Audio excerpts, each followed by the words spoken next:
Okay, let us start with Satya's biography. Okay.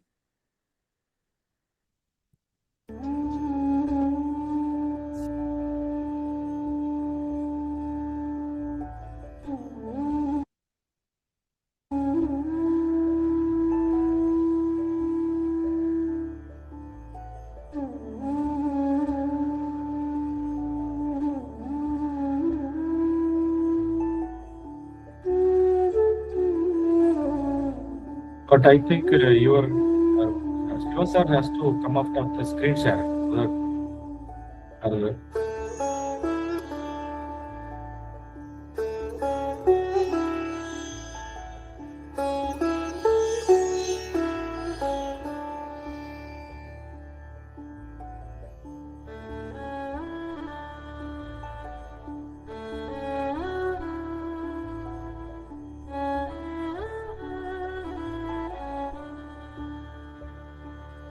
Sir, actually the video is not visible, and you have to ask him to stop the screen. For me, it's visible. It's visible. For me, it's visible, sir.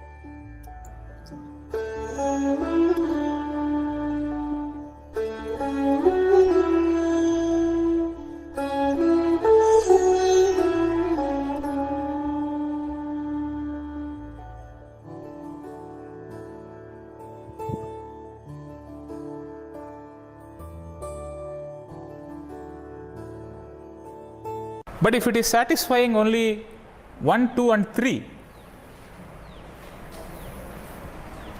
then that is called a monoid. These are just names for they exist, so I am writing. And if it satisfies 1, 2, 3 and 4, it's called a group. And if you may want to call it as a 5, if it satisfies 1, 2, 3, 4 and 5, it's called an abelian group. Learning science is not about answering a question, but it is a training to question the answers. I believe that we must judge the progress of a student not on the basis of answers that he writes in the examination, but only on the basis of questions that he asks in the class. Because the ability of questioning gives us a window to judge the understanding ability of the student.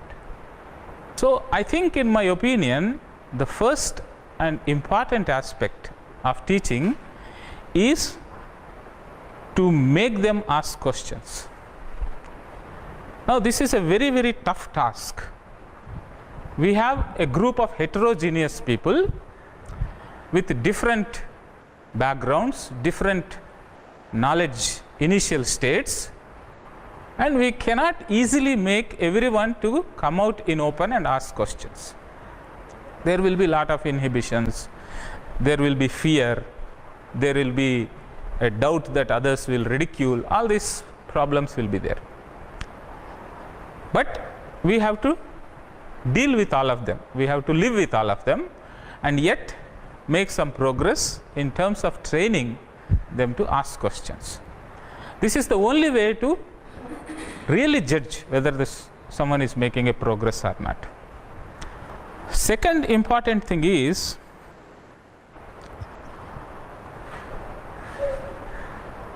how best you teach does not depend on you alone. It depends on you as well as the given set of students. So your teaching should be a function of the group who is attending. Suppose I learnt group theory. I teach everywhere in the same fashion, but the audience in one place may be different from the audience in another place. So your teaching, the content, the method of presenting, and the problems that you choose, the way you present it, everything has to be a function of the set of students or the audience whom you are addressing. So if the audience are ready to receive, then only they will receive. How much ever clear presentation that you make, if the audience have no readiness, then it all goes waste. Now, for that purpose, what we have to do is you have to do an initial exercise of making the audience ready for what you have to teach. Okay. So how to make audience ready is another technical aspect which we will discuss. So you have to have a readiness. If you are not ready to receive, you will not receive.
So thank you, Kamal sir. So now, am I audible? Yeah, Joseph, please go ahead. Yeah. Okay. So I'll introduce our today's speaker, Dr. M. Sivakumar. He is an adjunct professor, School of Mathematics and Natural Sciences, Chanakya University, Bangalore. He is also a chief coordinator of physics training and talent. It's one of the very, very important successful program in physics. It's called PTTS. He's a chief coordinator. And he also organized, lectured in various programs for college students, teachers, and support from Infosys Science Foundation and other private organizations. He has academic interest in theoretical physics, quantum field theory, general theory of relativity and cosmology, and physics education, science outreach. Current research interest is non-Hermitian quantum system. He did his PhD from Department of Theoretical Physics, University of Madras, way back 1987. So he was the postdoctoral fellow in various research institutes like Institute of Mathematical Sciences, Chennai, SN Bose National Center for Physical Sciences, and he was the long-term professor in University of Hyderabad from 1992 to 2021. He got various awards like Fellow of Andhra Pradesh Academy of Sciences, Fellow of Telangana Academy of Sciences 2014, plus Associate Member of Abdul Salam International Center for Theoretical Physics, Italy. He was also INSA Visiting Fellow. He was also awarded FAP SEP Fellowship to visit Sao Paulo University. So like that can go on. He also published an important book, Introductory Quantum Field Theory Concepts and Applications. Recently he published and also wrote Surveys in Theoretical High Energy Physics, lecture notes from SCRC schools, written by Radhavan Ragraj. He is also present in this meeting today. And he has the various presentations, 820 crores, and read page on page. This short introduction. I invite Sivakumar to start his lecture. Yeah. First, is it everything visible? What I my voice and my screen, everything is visible? Yes, sir, yes, sir. Yeah, okay. First, at the outset, I'm really honored to give this talk, the Satya Memorial Lecture. Actually, Satya is a role model for all teachers across disciplines. And I have been associated with Satya in the creation of the PTTS program, along with Raghavan Ragarajan, right since from the inception. So right from, we started a program from 2015. Even about 2 years before itself, we have been not successfully trying to get funds and all. At every stage, Satya has had a very important contribution towards it. Then the program has been running from 2015 to 2023, just continuously without a break, except for the COVID year of 2020. In all these years, Satya has been associated with this program. He has been teaching this program. In fact, there was once, is it my audio? Okay, you see, once in one of the programs, he was supposed to teach a course for a BSc Physics, and I was also teaching a MSc level course. And screen share, is it problem working?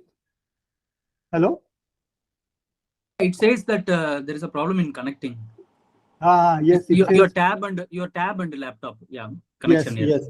Yeah, actually, that's because I kept it inactive for some time. Yeah. Stop sharing. No, it's okay. You can fix that. Yeah. Okay. And then, and actually, in 1 year, I think one teacher, if I remember, Shaji, just on the 1 day before the start of the program, he had some illness and he said he couldn't come. So next day, the whole program is going to start. Satya has already committed to teaching a course. So he just offered to take one more course extra, which was just, spontaneously he has to decide to start teaching. And he did a wonderful job of both the course which he has already come prepared on this software new course. And in fact, if I remember, he even refused to take the extra honorarium for the new course which he took. Right, but I, as a boss, I sort of, put my foot down and said he has to sort of take. See, there are few qualities which I find it very interesting with him. One is he knows every student by name and by face. That connect he seems to have. It's a very, see, that brings a kind of a relationship with all the students, and. In all these kind of programs, he has got involved in all aspects of when we run the program together, starting from conducting the exams or correcting the papers and everything. And for the full, all this program for all the 3 weeks, and we both of us have been fully sort of involved. And Satya's loss is a kind of a big blow for our program itself. And actually, as I said, Satya is a kind of a rare person which one comes in across the teaching community. In that sense, I'm quite happy that I've been getting a chance to teach in this program. Wait, I think there is some problem. Sir, could you please again reconnect this? Yeah, that's what I'm saying. See, this is connection loss. I don't know what I should do. Yeah, Connecting. Yes. Now very good.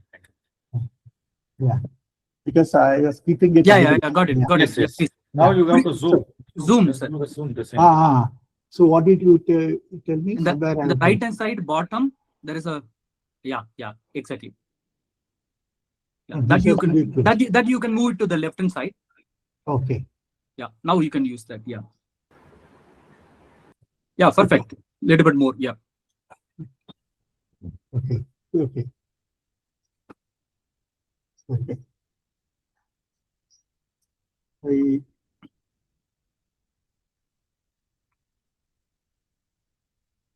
Oh, can you see? No.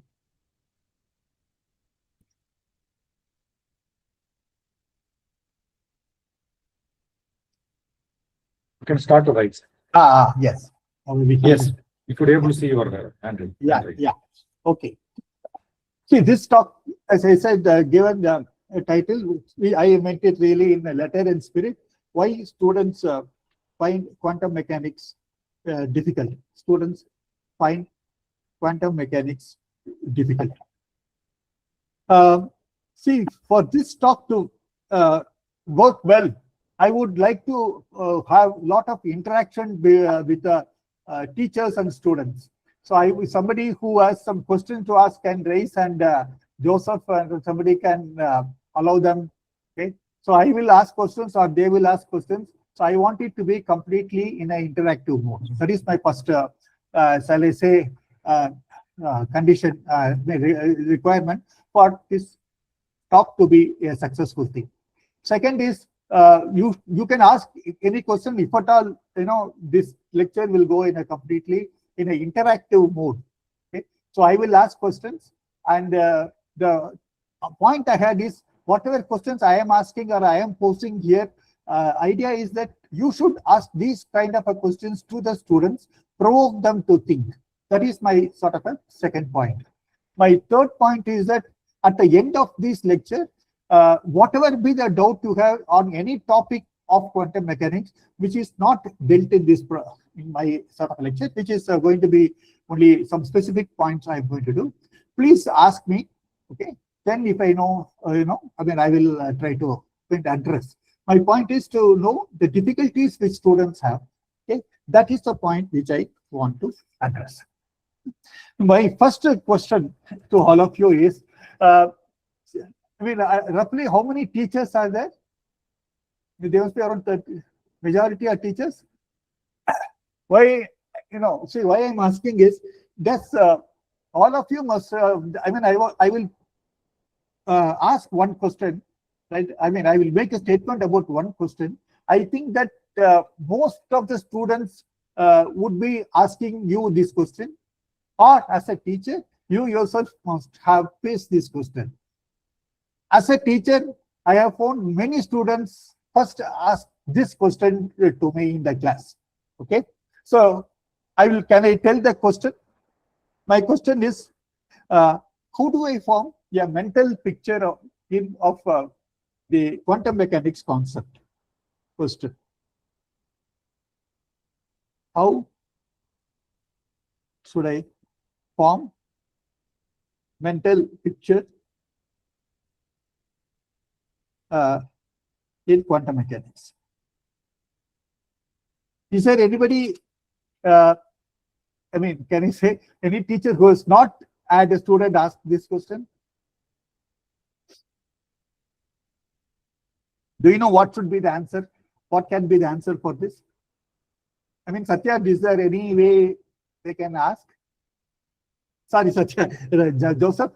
Yeah. See, anyone can unmute and answer, sir. It's always There is no restriction.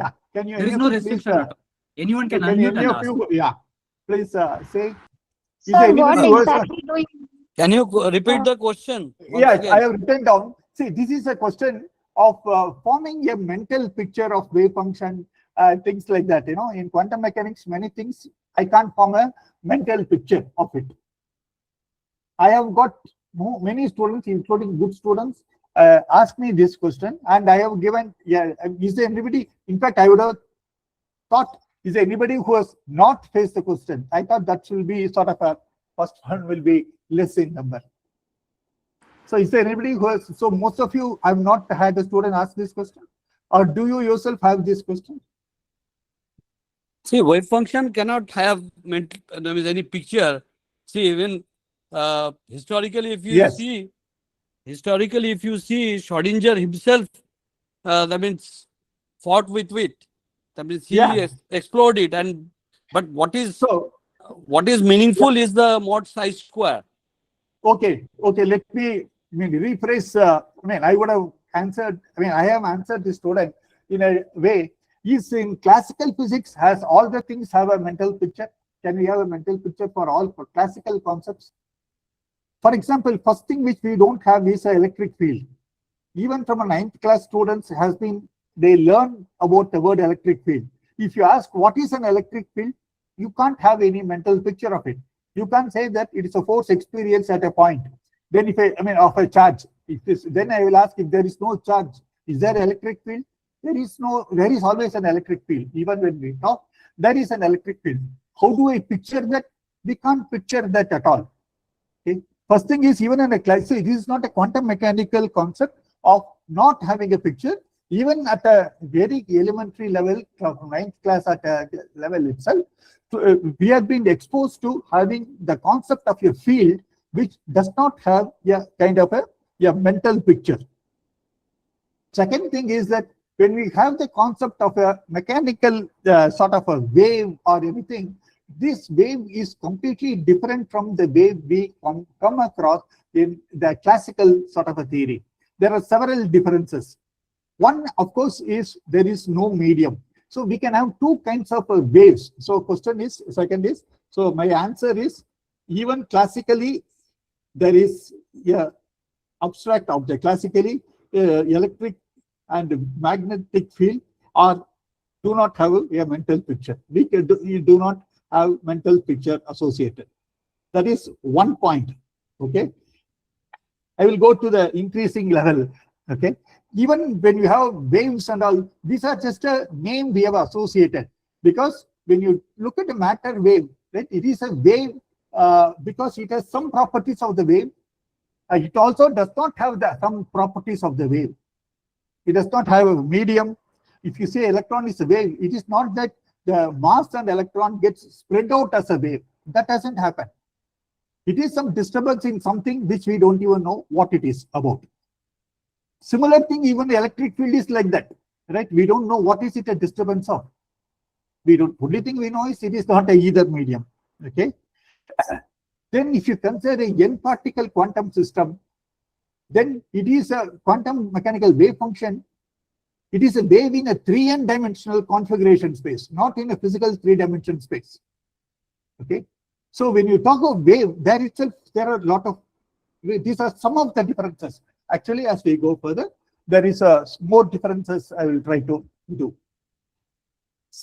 Third point is, Dirac has a very possibly Dirac has also been asked such questions.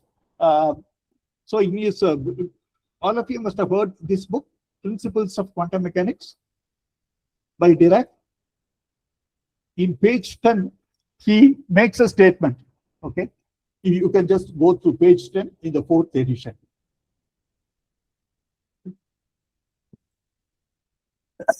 He says the main object of physical science is not provision of physical pictures, is not picturing or providing a mental picture.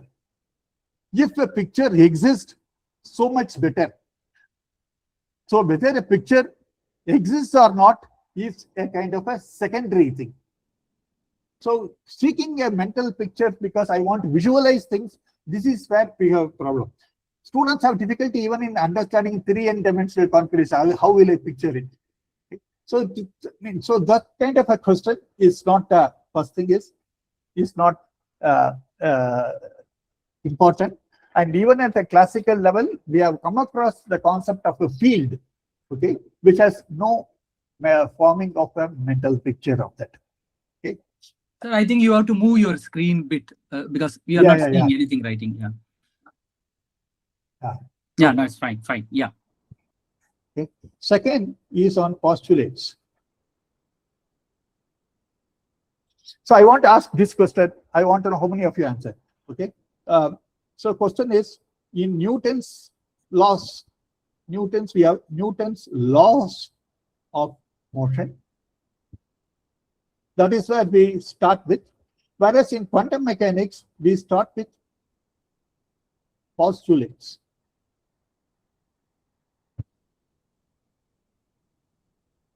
Postulates is a starting. I mean, of course, after bringing something, we start with the thing. Whereas in the Newton's classical theory, we have laws of motion. Here we have used the word postulates. Okay. So one is laws. Okay. Second is postulates. My question is, why is this difference?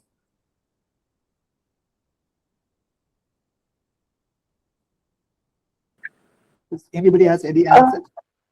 Sir, laws means like we can observe it, like it's experimentally being proved, and Okay. postulating, it's Means not like it's like assumptions which are being made why so is that that difference? Yes, but why is that difference in a more operative sense? um, These things are more abstract and kind of necessary to control. What is It is not yeah? physically realizable in sense like it is That's not somewhat. common sense like to do But this. It is see, some I mean, people were forced into calling this a postulate, right? Even in the early days. Why they were forced into this, not calling as one thing you say, laws, you can actually see it and find it, what is it, okay? Is there any other answer? Okay, the first part is right. Second part, Sir, postulates are theories that are yeah. not proved. Okay, why they are only theories? Why it is? What is it which is possible in the laws of motion is not possible in the second one? We cannot derive the postulates. See, even Newton's laws are not derived from any fundamental principles, right? Even But at least Maxwell's equation are not derived. Right? from the You principle see, of least action, we can get the Newton's law, right? See, then you have to question what is Newton's, why principle of least action is correct. Okay, the principle of least action is correct only because, right, one could get a Newton's laws from it from some particular case when both agrees. Okay, so Newton's laws happens because we have seen that it works. Okay? So Maxwell equations also derived because from the first principle you can take two charges, see how it works, we can do it. See, but the difference is in quantum mechanics, only thing which we have at our disposal are spectral lines, photographic plates. Okay, there are spectral lines. Then there are thickness between the spectral lines. Then the intensity between the spectral lines. Okay, so these are the only observed quantities at our disposal. Our means our ancestors' disposal. Okay? Now, what they have to do is they have to do a kind of a back calculation. So, if for me to explain these kind of a distance, they have to produce some laws. What it should be sort of agreeing with this. Okay, so they have to say it as a postulate. That if this postulate is supposed to work, see, postulates means it agrees for any quantum system at any level, right, which is going to be discovered, even known at that time or not. See, we don't have, at least at that time, maybe now things may be slowly changing, as a kind of directly doing anything at the experimental level. What are the charge, right? What are the things which are sort of happening in it? So they have to see, they derived everything only from spectral lines and those data, right? Even Bohr's result all came, right, by analyzing so many data and all. So that is one of the sort of first difference between the two of them. It is very much like in you watch a game, you don't know the rules of the game, but you keep observing it, that you give a postulate, right? If you don't know chess and you see people playing, then you give a postulate that rook will go like this will go like this, then you make it as a postulate.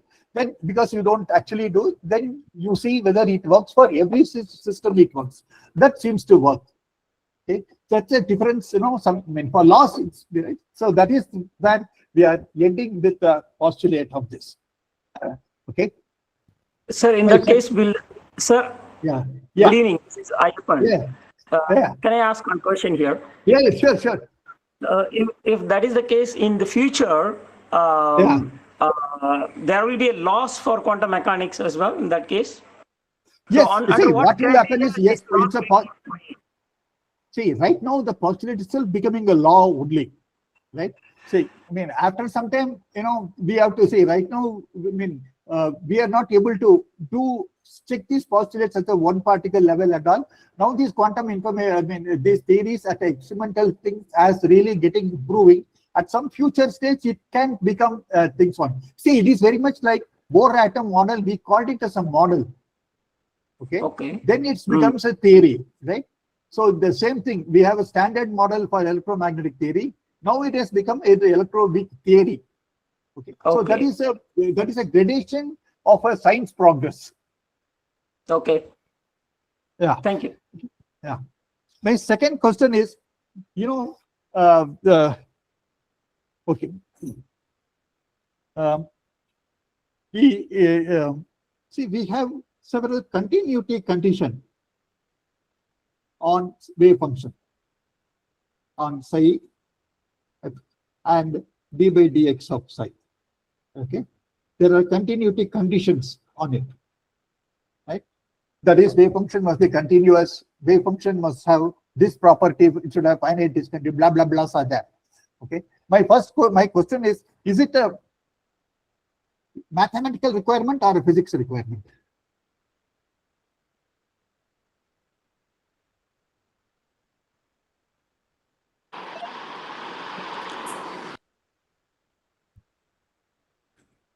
It's both actually. Okay, which sense? Physics requirement. Yeah. Yes. Yeah. In which sense it is mathematical? See, wave function, because it's a solution of a partial differential equation. Correct. And correct. to have a physically meaningful physical interpretation, you should have certain mathematical properties. See, like if it is not related to probability, then maybe the finiteness, that means square integrability, may not be required.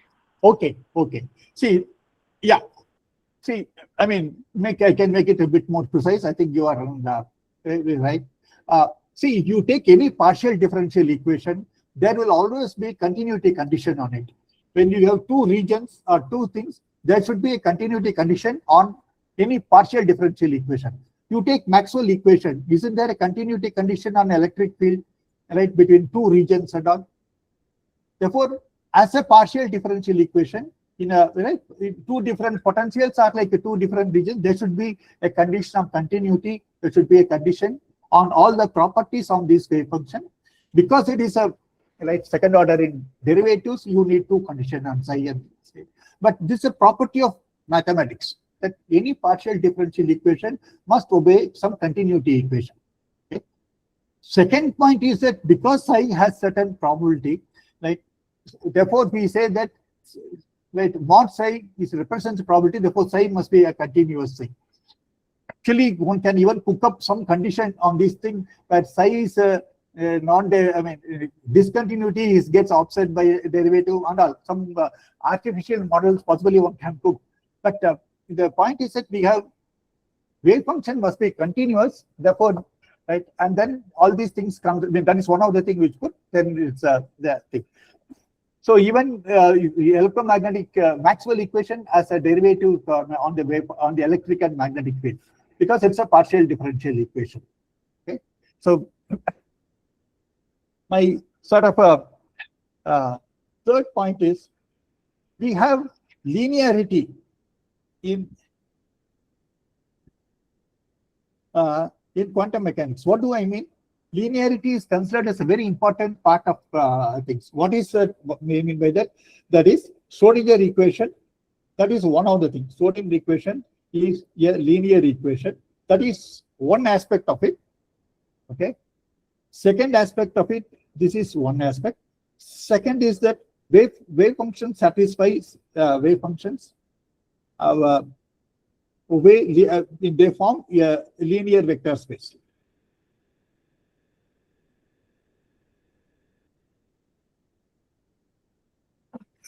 See, let us look at the first one. We are having linear equation. Are there any other linear equation in physics?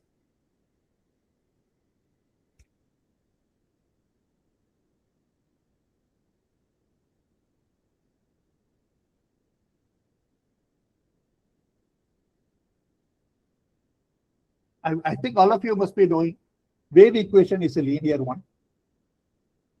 Okay, that is d square y by dt square minus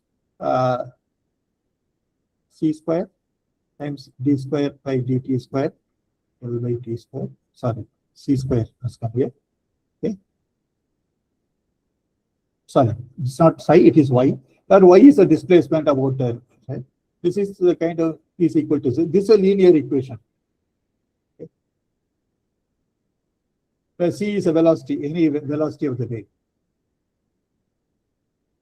So this is also a linear equation. Schrodinger equation is also a linear equation. Whereas Schrodinger are the meaning associated with these two things same.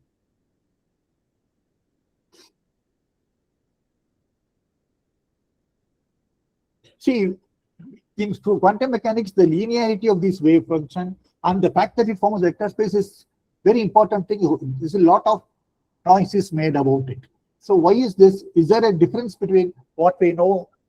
See, because I want to know the difference between classical and quantum. Right? Then you will know why there is a need for that difference.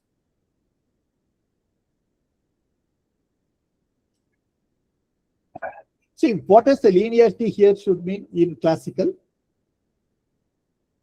Right? Linearity means y1 is a solution and y2 are both solutions of it. Right? Any linear combination, any y which is some c1 y1 plus c2 y2 is also a solution.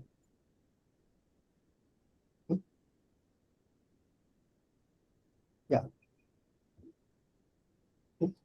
Now, the same thing happens in quantum mechanics also, right? Same happens mathematically, same happens in quantum mechanics. In quantum mechanics, mathematically. That is, you know that psi1 is a solution of Schrodinger equation and psi2 is also a solution. Then a combination of c1 psi1 plus c2 psi2 is also a solution. Okay. Now we'll understand the difference between the two things. Now, are these two, the physical meaning associated with these two, same or different?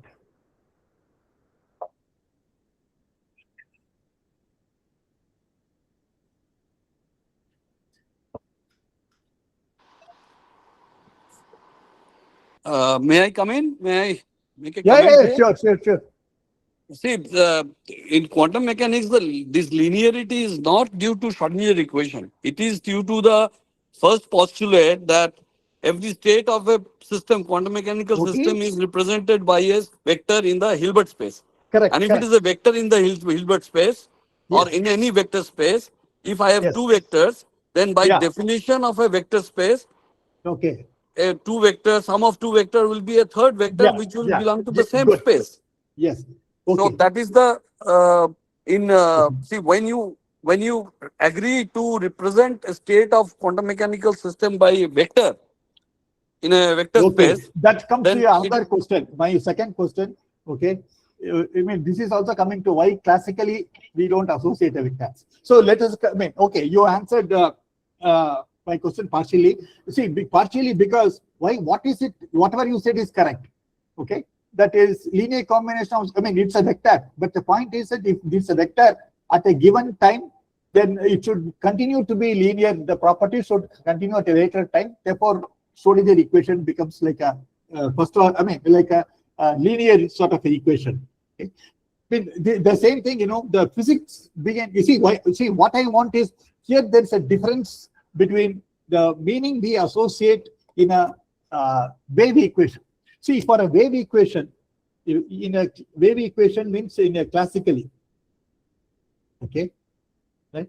If I consider y, if you have two superposition where y1 plus y2, I can just say it is y plus y, okay? That is equal to 2y. I mean, this is true for any linear superposition. I take a superposition where I just add both of them. Okay? See, this is a kind of an amplitude, it just changes. Okay. Now, if y is equal to 2y, now the energy, see what is the energy associated here will become a 4y squared because it is proportional sort of to the amplitude. In other way of saying, if you superpose two classical systems, right, the resulting wave is going to be right an average property of both of them. Do you understand? If I superpose two waves, then that okay. Shit. Yes, this is okay. It's okay. Can you wait?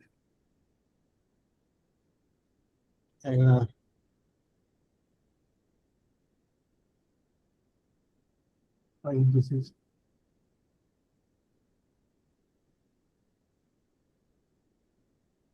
No worries, sir. We will wait for a few seconds. So, yeah. So, see, this is what. Okay. Even suppose I choose y equal to 0. What does it mean? It represents a state with in a equilibrium, right? Y is a displacement from the equilibrium. Y is a particular. Do you need to refresh it? Wait. Here I have. Yeah, it is connected. Yeah, got it. Yeah. Yeah. Okay. Okay. Please So, zoom it, sir. yeah. Please zoom Yeah. it. Yeah. Okay. So you should see that classically these two are sort of a different, right? What you get is an average between the two things. That is classical. In quantum, what happens is what you get superposed to it is one of the two states, not an average between the two states. That is a major difference between a classical theory. See, that's also superposition. This also superposition. The physics meaning associated by that is going to be completely different. We don't. I mean, if you make a measurement on the quantum system on psi, which is going to be C1 psi1 plus C2 psi2, it is when you measurement of a single measurement, it is going to be either psi1 or psi2. On the other hand, if you take y1 plus y2 is equal to y, what you get will be an average of these two things. And the energy of y1 and the energy of y2, the combination will not have the will not be the energy of this. On the other hand, the superposition and this, the states are going to have the same kind of a measurable sort of a quantity. And another thing is that, in fact, in quantum mechanics, we have we learn from the vector space. So I can present it and ask a question: why in quantum classical theory we don't have right? Why we don't have to learn vector space when you study classical mechanics?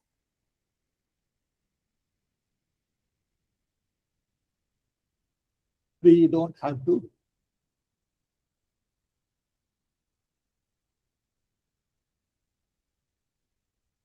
See, this is also because the configuration space or even the vectors do not actually form a vector in the sense. See, what does vector say? If you have two vectors, sum is also one of the state of the system. Okay. So classically, we use the vector properties. Okay, especially if you go to configuration space. Okay, which is coming from that. This configuration space, they don't even form a vector. And this. So in fact, if you see Dirac, we will say if psi1 is a state, psi2 is a state, linear combination is also a possible state of the system. Right? Any superposition is also a possible state of the system. And this therefore it has the properties of a vector. Therefore, he says I can try to sort of use it as a kind of a vector. My next thing is structure of quantum mechanics. Versus, like I have a question, like this one, no, like it depends upon how do you represent a state of the system, no? Whether in classical mechanics and quantum mechanics, no, like as Anup was saying, in quantum mechanics we represent a state by a element in a vector space. Okay. But in case of classical mechanics, a state of the system is represented by a point in a configuration or space, right? It's a point in a space. But why can't we make that as a point in a two-dimensional space? No, that's not a two-dimensional. Yeah, it's a two-dimensional vector space. No, we know it's from actually the 2 into infinity. See, actually, if you take quantum mechanics also, right, it is actually infinite dimensional vector. Are you saying that it is not 2 points? It is infinity. Is that what are you trying to say? No, I'm saying that they are entirely representation of a state, or how do you describe a state in classical mechanics and quantum mechanics? They are quite different. That's what I mean to say. I mean, see, that difference comes in the big. I mean, that's a difference. Okay? That difference comes because the properties of these vectors and the states meaning are also sort of a different. Okay? So, see, at a given time, you can see this kind of a superposition principle in a classical theory, it cannot exist. For example, if suppose classical theory exists, then I think it will be something like, Earth being in one end of the sun and Earth being the other end of the sun, are two possible states of the system. Okay, one is in apogee and other is in perigee. These are two different states, right? Earth is going to be either here or there. So if you want to take that as a saying that vectors, that both these things, sum is also a possible thing. See, vectors have the properties. Sum of two vectors must belong to a vector. Okay, in that sense, but then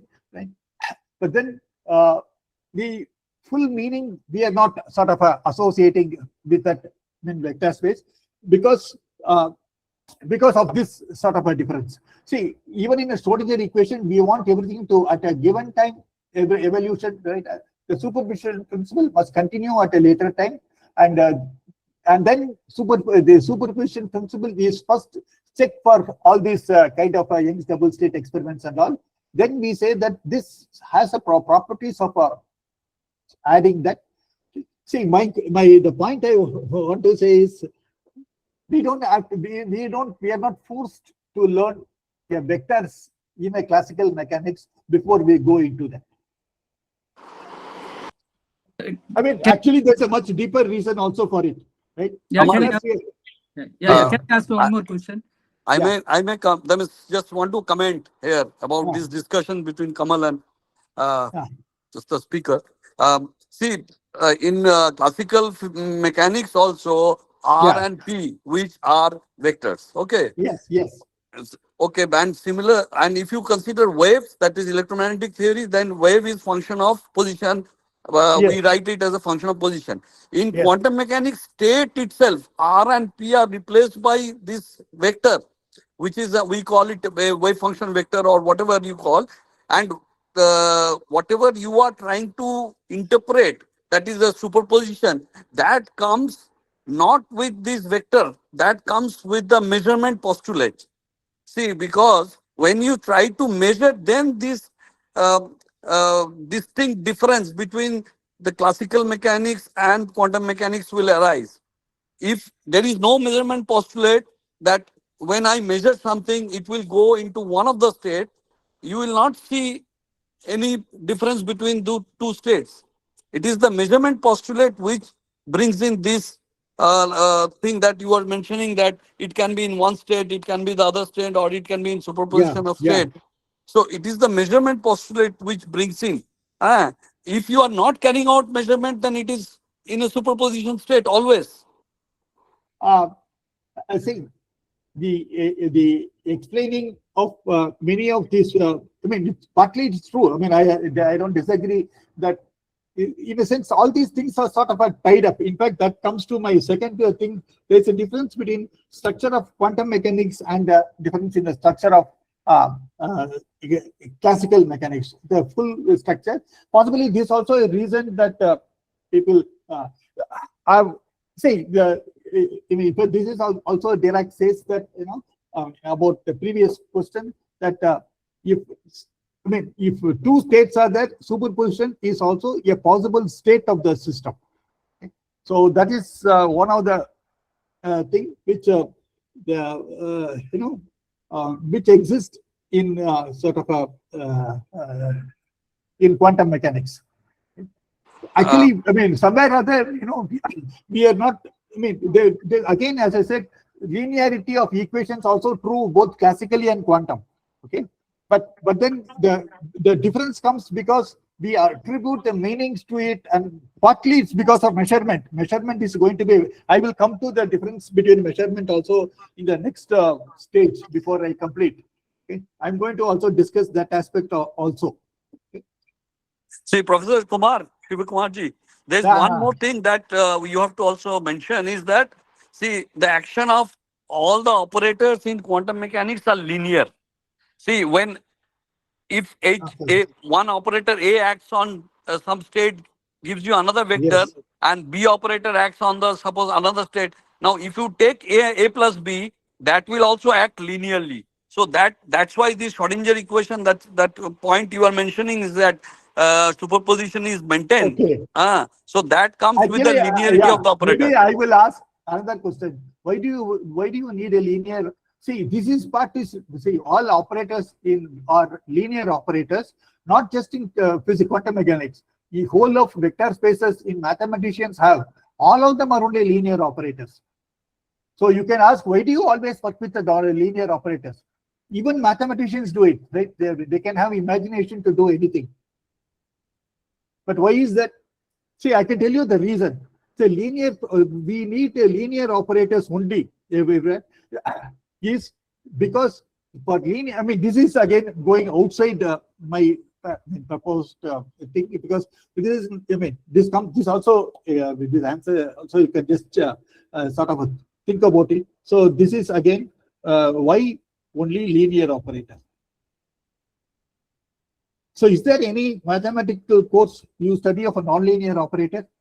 Or when you study vector spaces, anywhere have you come across an operator which is not a linear? We have anti-linear operators. I don't want to talk about it. It's not a linear operator. Why only linear operators in, I would even say, mathematics and also physics, also in quantum mechanics? See, the reason is sort of a different. The reason is, if you, I mean, you see, operator means A, the definition of a linear operator is A of C1 phi 1 plus C2 phi 2. Okay. If it's a linear operator, I can do two things. Okay. I can take C1 into A hat phi 1 plus C2 into A hat phi 2. Okay. This operation, if it works, we call them as a linear operator. Okay. Suppose this possibility does not exist. Okay. Suppose we have a situation where operators are not linear.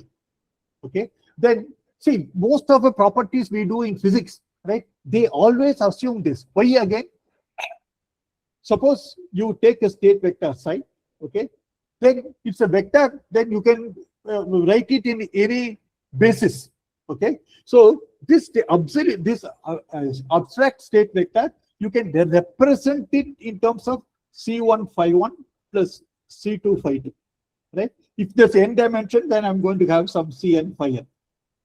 Okay, okay. Now, see, whole goal of physics is you tell me A hat and then I'll give you a state psi. What is the resulting answer? Okay, that is what we need.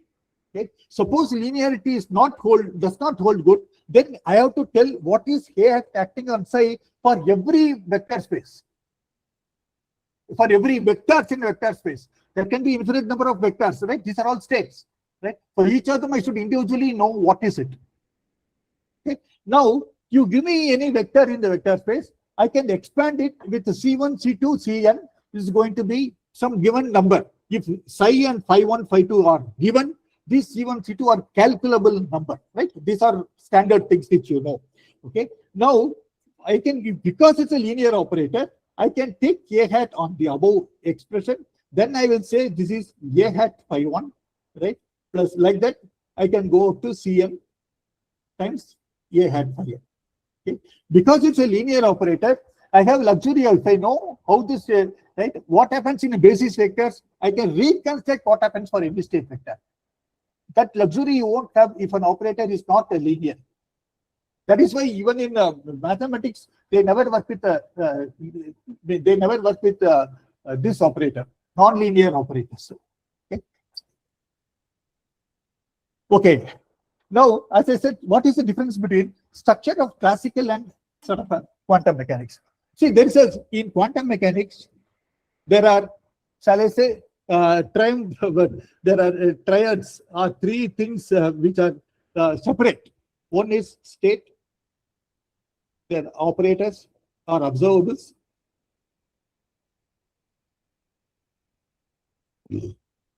Okay, then a number from it, a real number from it, a number from it. It can be expectation value, it can be this one, or probability or anything. Right? So ultimately, see, we get numbers. Okay, so there are three different structures in quantum mechanics. These are three independent, right? One is a vector in a Hilbert space. Then we have a linear operator which takes you from one vector to the another vector. Then given these two things, right, I have to get a predictable number from real number from it, because we can create the real numbers only with experiments. It has to be the probability of something of measurement, okay, or expectation value or some things like that. Now, what happens in classical theory? See, classically what happens is all those three becomes only one.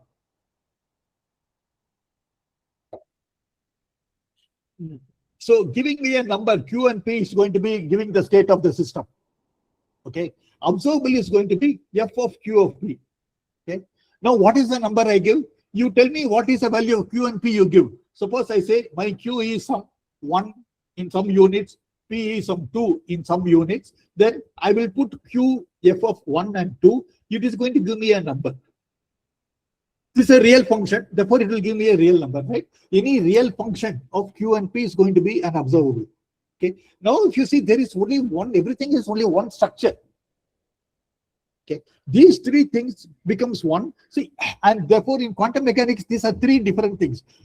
Sometimes students make the mistake of using this word interchangeably because they miss the fact that these two are going to be, classically there's only one thing. Here we have three different things are there. As a matrix, I states is going to be column vector always. Operators can be some square matrix and number is you can going to get. Whereas here everything is just going to be some number. Okay, so this is actually one sort of a important difference between classical and quantum. Shiva, can you scroll up a bit? Yeah. Yeah. Oh, good. You are there. Yeah. Okay. Is it okay? I think you need to scroll up a little more. Wait. This one. Wait. Is it usually moving? No, or maybe scroll down. Whatever you wrote last, we're not seeing. Okay.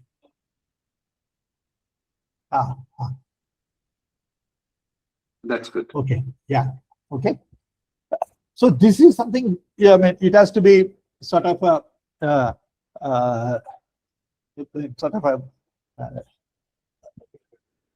to students. It has to be.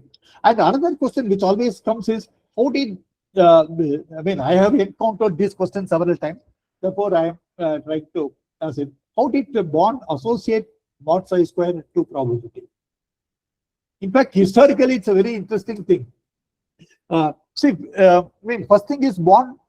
You see, in the earlier days, bond did everything around the same time Schrodinger did all this 1926, 27. Although in your textbook, scattering theory comes at a later chapter, bond approximation comes at a later chapter. The initial period, these two are going to be sort of the same. Okay, they came out same time.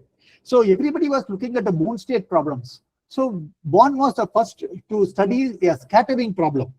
Okay, so once you do a scattering, we need to introduce the concept of flux and we need to have a concept of intensity of the scattered particles. Okay, then he has to know what he should sort of do with it. So then he sort of, this is at a kind of a back, thinking, right? Then he realized something. Photon is always associated with the intensity which is proportional to the electric field square. Okay, and so for what replaces the intensity of the scattered particle, therefore he felt, therefore he said that this matter for the extending to matter, scattered intensity, therefore it should be related to or proportional to mod psi square. Actually, historically, in the footnote, when he was about to do it, he made some changes that it has to be, earlier he thought it was psi square or something. In the footnote, he made a change mod square and then said it is sort of a proportional to or something. He added a word. Okay, probability, the intensity, he replaced probability and it is proportional to mod square. It was introduced after it was sent at a later thing as a footnote, it was added.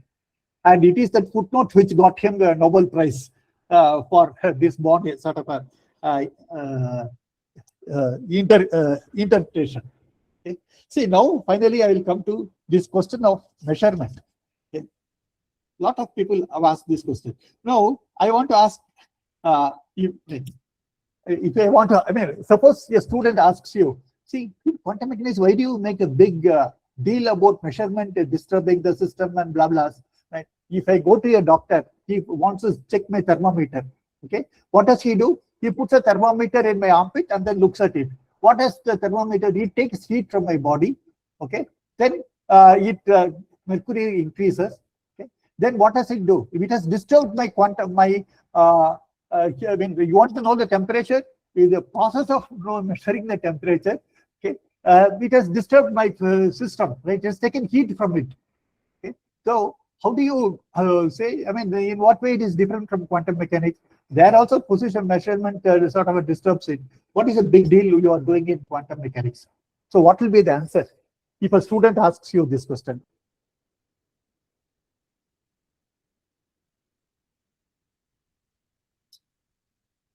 So maybe like temperature is a macroscopic quantity. So okay. How does it make this difference?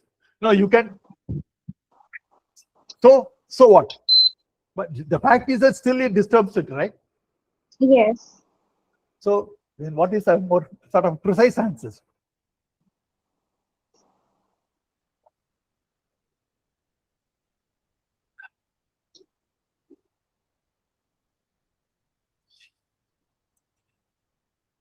So the collapse has not happened. Any collapse, wave function collapse has not happened completely. Maybe.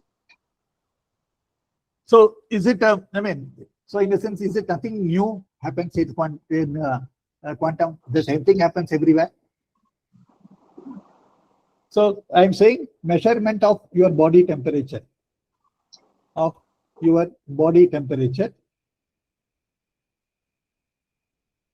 is also right. You see, our thermometer is measuring. Please move your screen, sir. Whatever you're writing is not visible. Yeah, right. Yeah, move a little bit. Move down. Yeah. Thank you. See, measurement of your body temperature is again like a quantum mechanical system, right? It's an experiment which measures with your body. You are the system. Right? Body temperature difference with quantum mechanics. Difference of this with quantum mechanics. See, the basic difference is this. In classical theory, we can have an ideal situation. What is the ideal situation? That the effect of quantum mechanics, right? The measurement, how much heat it takes from body. Okay, I can consider ideal situation. Okay, it takes very, very less amount. Okay, see, it is very small, and I can completely say that. Therefore, the heat it takes can be sort of considered as to be ignored. Okay, because why that is possible? Because in a classical theory, there is nothing to compare. Right? What is small? Right? That's something it is completely left undetermined. Whereas in quantum mechanics, the small and big has an absolute meaning. H Planck's constant provides something which is small and which is large. Right? Therefore, we can't make any observation which is below this classical. I mean, right?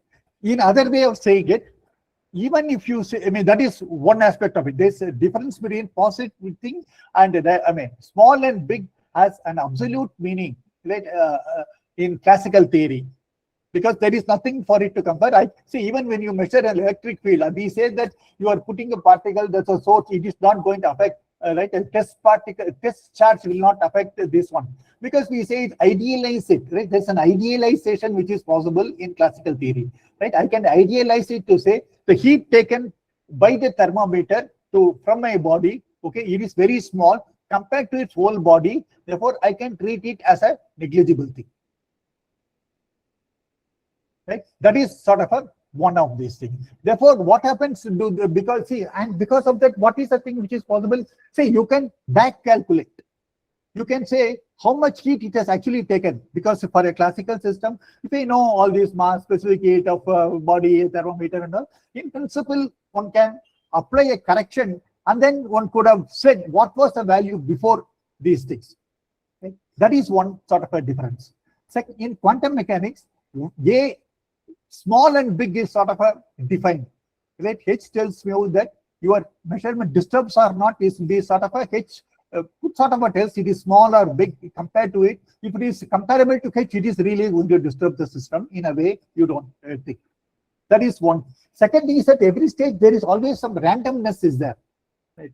which direction it's a content effect, it's which direction it is going to make. There is some amount of, there is an arbitrariness in the direction, for example.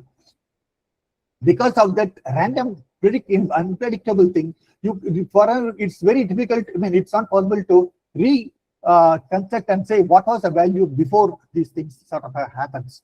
This is all, I mean, these are all, it's a difference. I'm not saying we are answering the measurement problem. That is a very big problem. I'm not at all saying we are answering that. Okay? What I'm trying to say is that, I mean, it's a genuine, as a childlike question to ask is that, why do you, I mean, at everything I go, there is always some measurement associated with it. So classically and quantum, why there is, classically it is not a big issue, is what I'm trying to sort of answer in that. Okay. So that is my hit. And last question, I think most of you may be knowing, see, when usually classical limit, right? Classical limit is, this is my last point, because already I worked up, right? Is h going to 0 is a classical limit. If a student asks, what is this h going to 0? H is 6.6 into 10 power minus 34 joules second.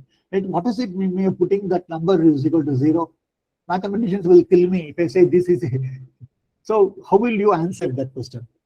Is there any answer?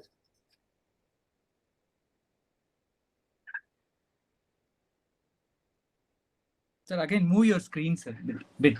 Yeah.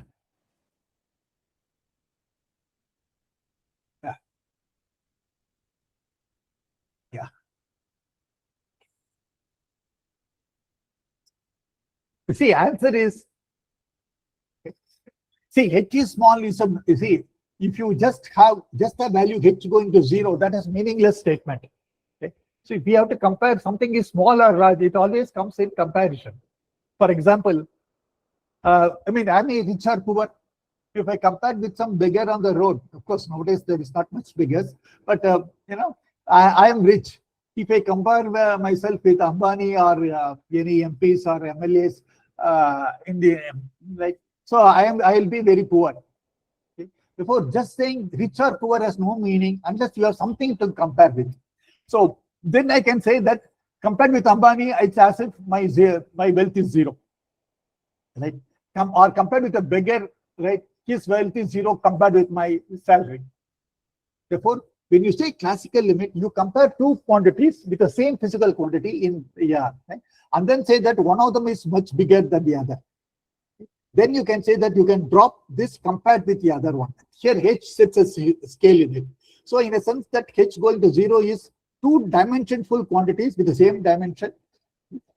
One contains h, other does not contain h. In a classical limit will be, in a h going to 0 means the classical value will be much bigger compared with the quantum value. Therefore, you can as well treat that classical value is like Ambani and the quantum value is like Sivakumar. Okay, that way, that is what actual sort of a meaning in that. Okay, so this one, this way I will stop because right, and also right, you can ask any questions now or any question on any topic in quantum mechanics also. You say that students have difficulty, so who should I answer? I will do that. So I will end my lectures this way.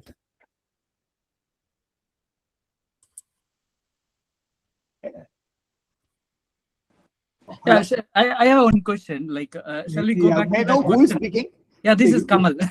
Yeah, we met in the morning. I have that question is that no, why vector is not describing the classical state? Yeah. Say, except even in Newton's also we are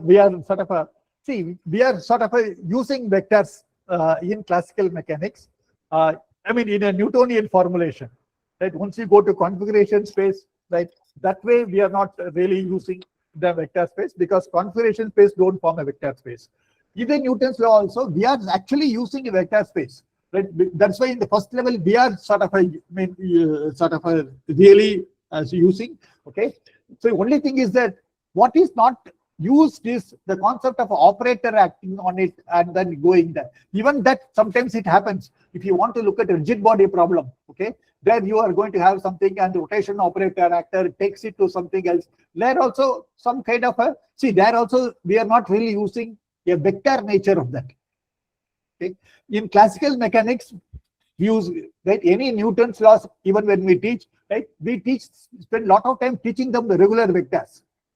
But what is sort of missed is when you go to quantum mechanics, it is the same concept of a vectors which is being used, except that here it is a 3-dimension, there it can be a 2-dimension or infinite dimension. Wave function is an infinite dimensional component. All these things are there, but the concept wise these are the same.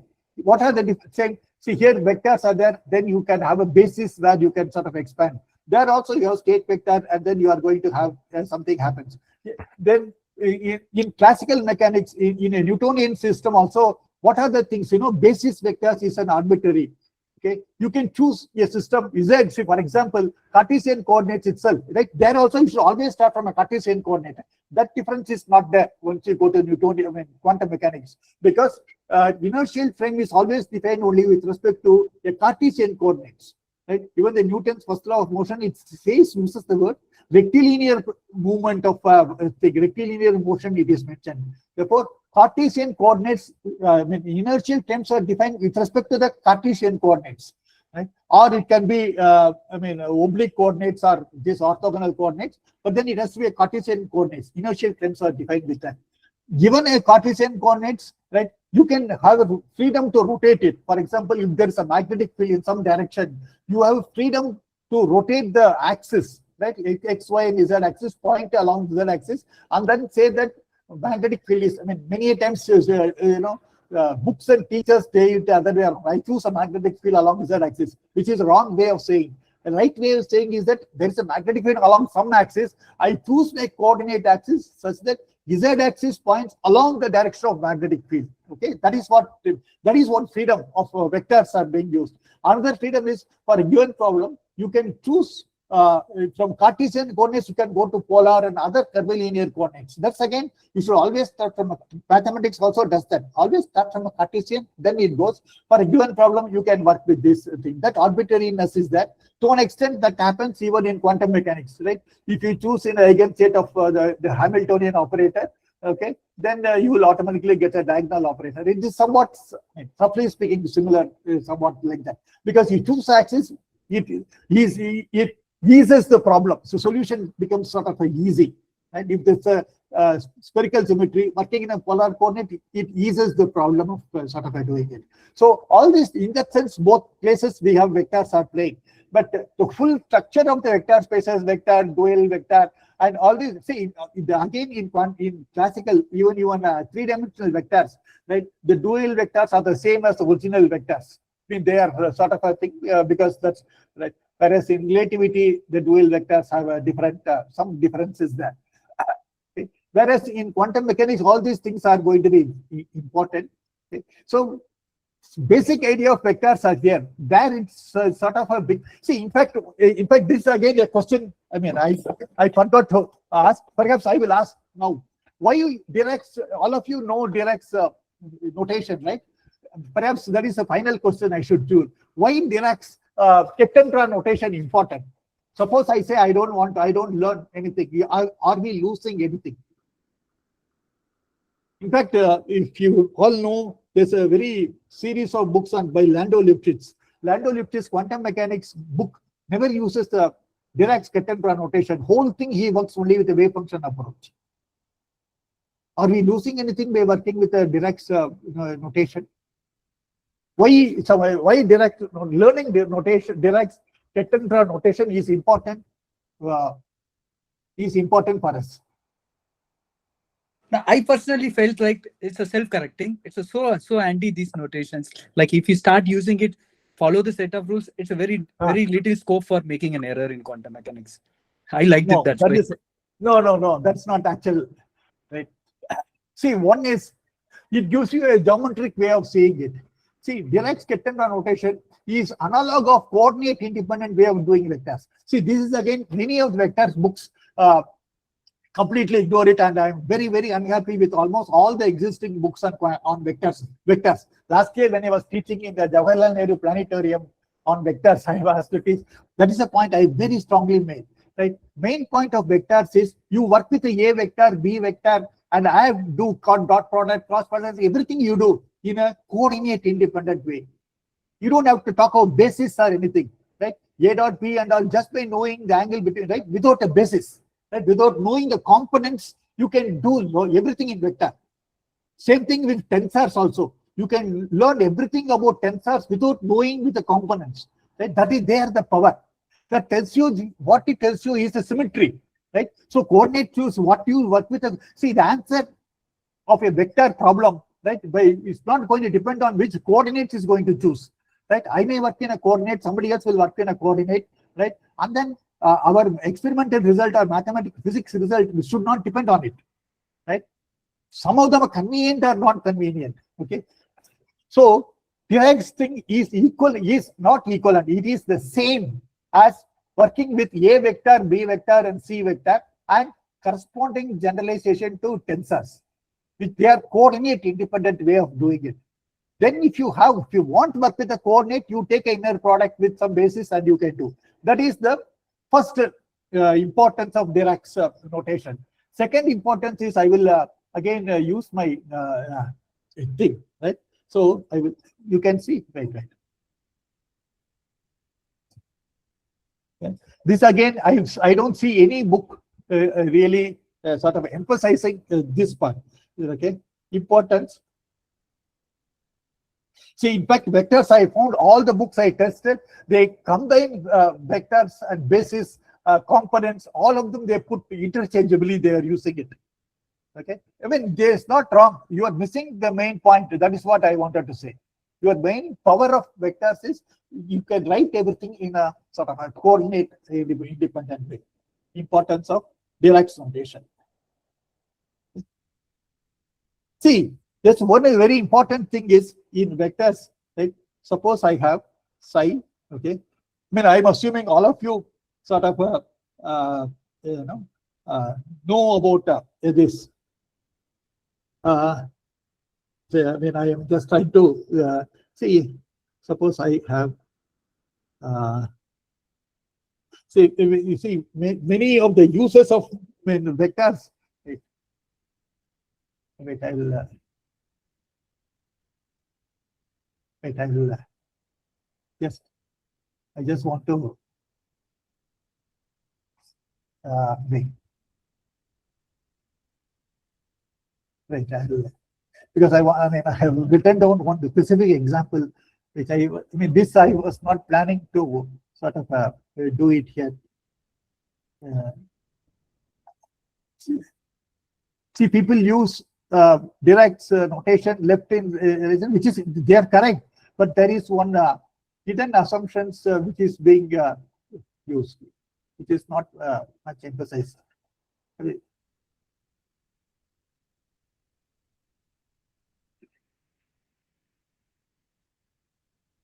Just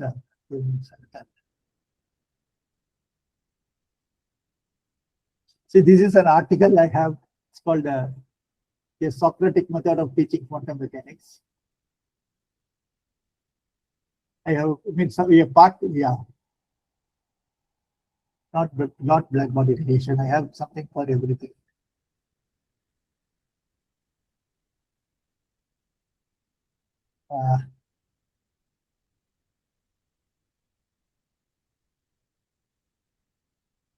I don't need to.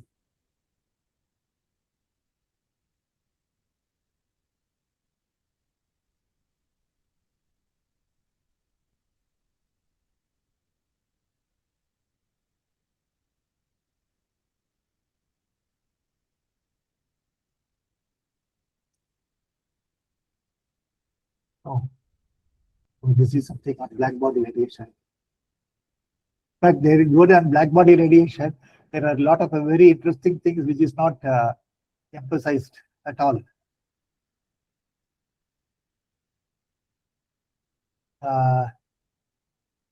Sorry, that I'll check the expected rotation. I'm trying to see what actually. Yes, yeah, I don't have to. Okay, I will put it here. Okay. Okay. So I have this result. Okay. This psi, okay, I can write it as I times psi. Okay, I is identity operator. Okay, now this identity operator, you all know by completeness result, it is going to be given as some x at x with a summation over x is implied. Okay, is this right? Are these two okay? Now you see Dirac's Kettenbach notation so nicely, right? Now what I will do is for identity operator, I will put this thing. Okay, then I will write here summation over x, x, okay, times I. Is there any doubt in this? No. Right? Now, all the books directly, what they do like this. Shiva, you need to move the screen a bit. The previous line is not seen.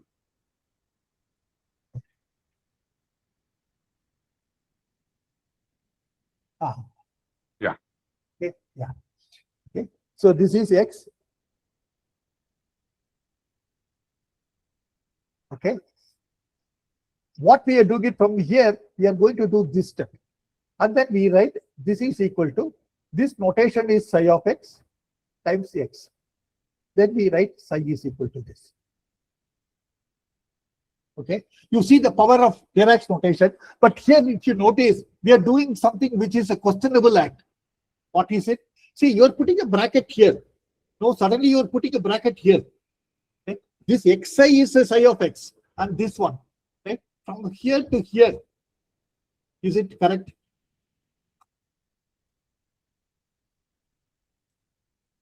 Why is it correct? Is it a legal?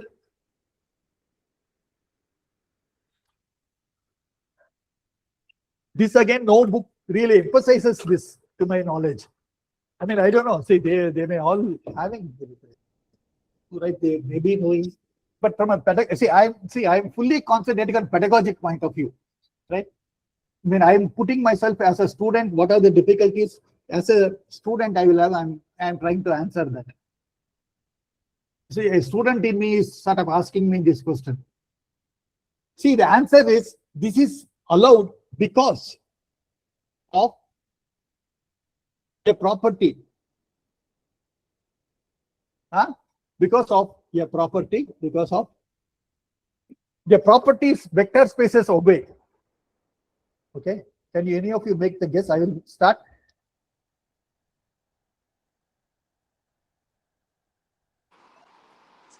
That means who is completing first?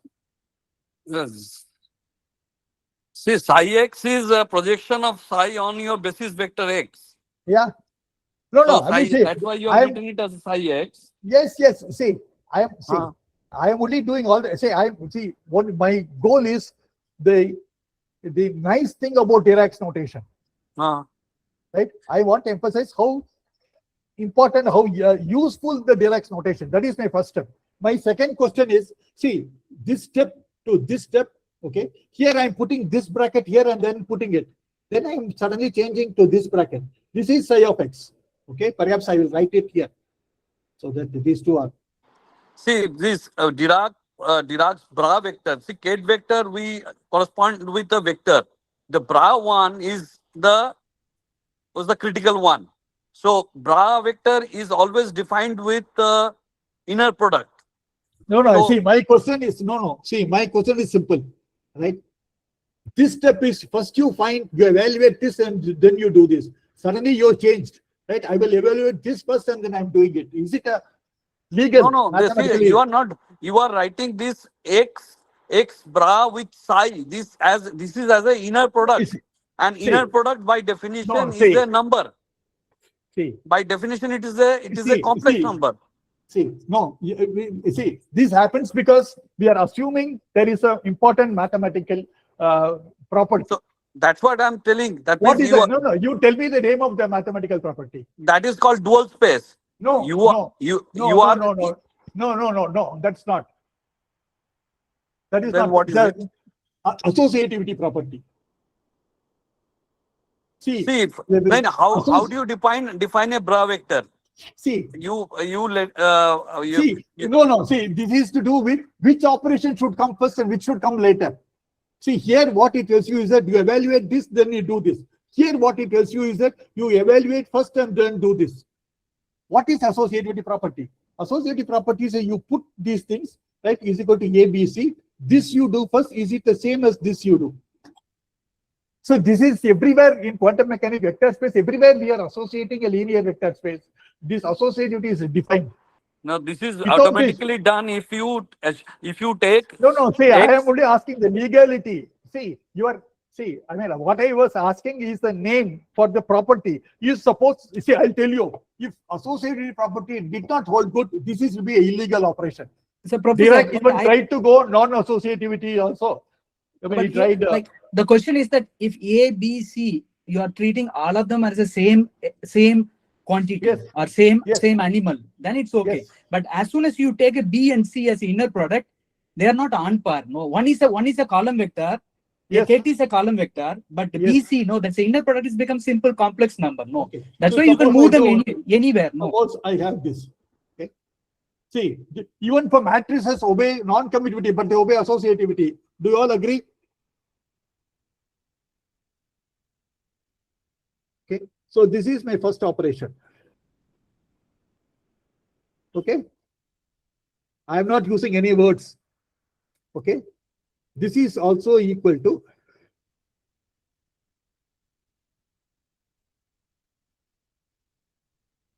this is a valid, this is a number, this is a column. This is valid because matrices, right, obey associativity property. You can do for, don't you have to have the big names, dual and all those things. For any matrix, you can do it. See, X and Y, we don't have to. I mean, see, this is true even for here. So this is true. See, this is the power of Dirac's thing. So it gives you associativity, and you can prove many results in a very quick way by introducing identity operator. Use associativity property. So without associativity property, matrices doesn't express, linear vector space doesn't exist, and quantum mechanics happily does. I mean, work them. There are all these Jordan algebras are all there, which is doesn't obey non-associativity algebras are there, but they have no physics implication as of now. Okay, I will stop with this. Any other question? And if you have any question on anything on any topic in quantum mechanics, you can ask. Yeah, please. Now that we are open, I can go to. Yeah. So anyone who would like to ask any question, please feel free. On any topic in quantum mechanics. Or if you want, you can have any topic in physics. Any physics. If I know. I have one question. Yeah. So usually when we teach quantum mechanics, students used to ask, why do we need a complex number in quantum mechanics? Is it possible to do entire quantum mechanics without complex number? No, it is not possible. In fact, why you mean that is a rule of quantum? In fact, one can say that even if complex numbers were not known, right, quantum mechanics would have forced you to invent them. Even mathematicians had not discovered complex numbers. Okay, quantum mechanics would have forced you to discover them. That is the nature. I say our goal is not to question nature. Our goal is to find the laws, right, method behind the madness. Okay, See, in fact, matrices, matrices was not known. I mean, do you know historically Heisenberg, this year we are celebrating this thing, right? Heisenberg did not know about matrix multiplication. He was not even aware of it. His matrix came and he showed Weyl or one more person, I forgot, Born or someone of them. Right? And they said, oh, this is nothing more than a matrix multiplication. So even if matrix multiplication was not known, quantum mechanics would have forced you to discover them. So you see, the thing is that as of with complex numbers, I think that is why it is something we can't answer that. It's that's a law of nature. No, because some people says, some book says the superposition principle that exactly on quantum mechanics that demands to use quantum complex. Is it true or what? Actually, see, one pedagogic way you can. Yeah, see, one pedagogic way you can, I mean, I introduce this, I write down a solution for a free particle. Okay. See, because Schrodinger equation, the full Schrodinger equation with a potential is not a derivable thing. Okay. That is just a guess that it works for arbitrary potential, right? That is just a, and since we don't find any deviation from that, we believe that that is sort of a correct. For a free particle, okay, for free particle you can define in terms of plane waves, right? Because momentum and wavelength results are known. We can talk of a plane wavelength, and free particle momentum is also sort of a fixed number. So if you take again a free particle Schrodinger equation, then if you want to use psi to be made up of a cos, you see you have freedom to put cos kx, right? Or you can put sine, or e power plus I kx minus omega t, or e power minus I. If you work with sine and cosine, even a free particle solution will not satisfy. So you should work only with the e power I omega t. So there itself a complex has to come. Right? A plane waves classically you take as an advantage real part of e power I. Okay. In quantum mechanics, you can't do that. If you work only with the cos or only with the sine, even a free particle Schrodinger equation will not hold good.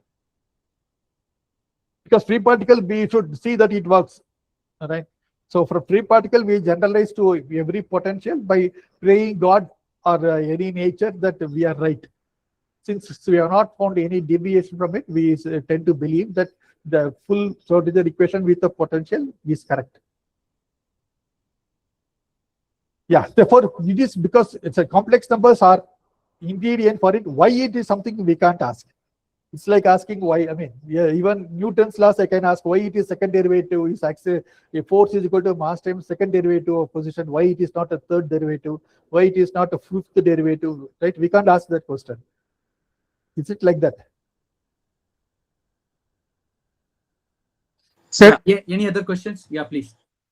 Sir, like Newton's law, you said no second derivative, but there is a reason like all our laws are local. That's why the dynamics has to follow a second derivative. But in quantum mechanics, it can be third derivative also. It will be local. Right? As long as it's a derivative is there, it will be local. Because x of t plus delta and x of t, there you can expand it and then you can it will be derivative to the higher derivative. So all local interaction will be that. Okay. Okay, sir. Yeah, you can sing, and yeah, at some stage I really want to. Yeah, and also I mean the basic thing I want to emphasize is the teaching. You know, instead of I mean I see if you see I am very particular that classroom the quantum mechanics should not be brainwashing students to accept. Every question there is an answer. Some of the things answer is that you don't ask, like complex number. Why it is we can't ask. Right? Our goal is to find the method in the madness. Right? What is the rules of the game is we have to find. We can't ask because we can't even ask what is delta t is rho, why not delta t square is delta t is not rho square, rho cube. We can't ask such questions. Okay? I mean, our goal is to find what is it, and then we have to sort of extend. And so I mean, and also in the modern pedagogy, this classroom teaching and asking questions is only a part of it.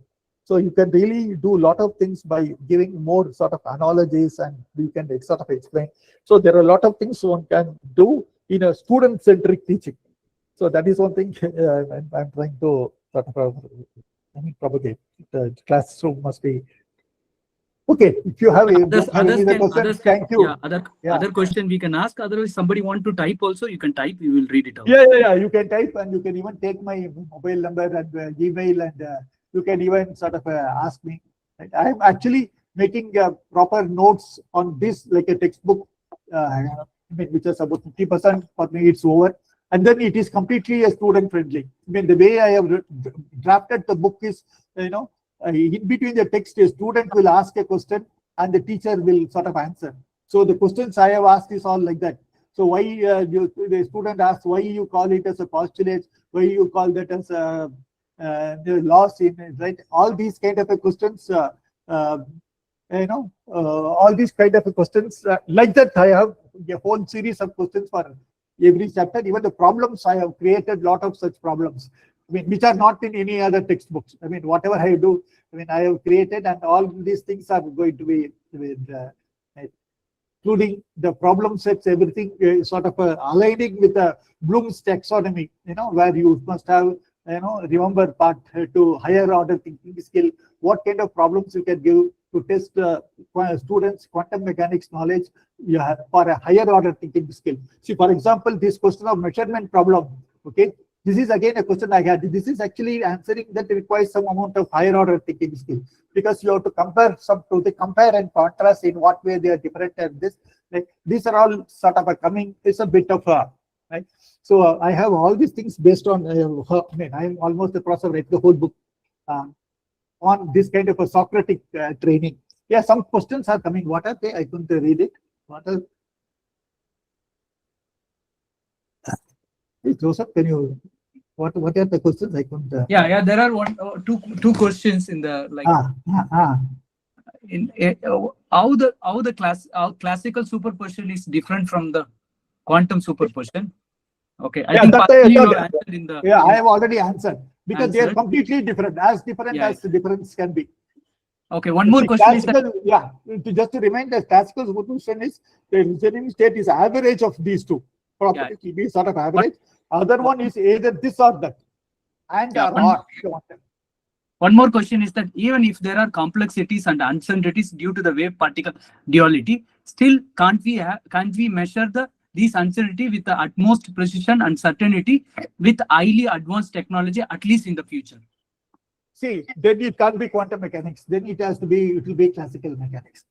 See, uncertainty comes only for conjugate variables. Okay, so see what see, measurement comes in 3 levels of complexity.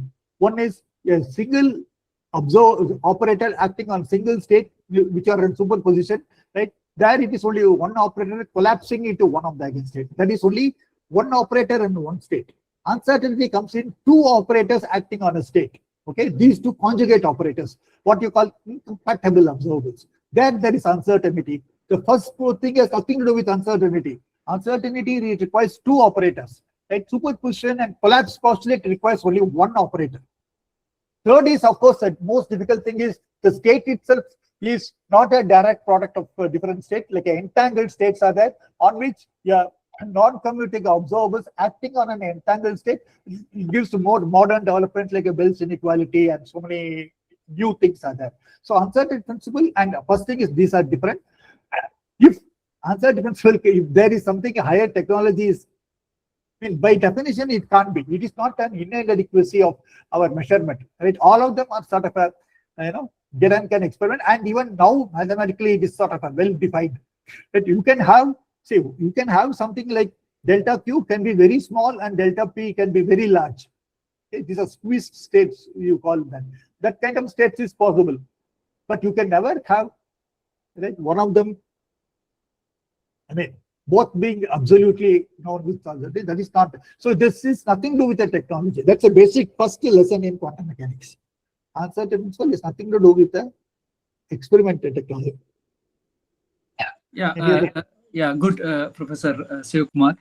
Yeah. So maybe because of the lack of time, what we will do is that we will take the phone number and also email address from Professor, and then we will circulate it with our Sunday class student. That will be good.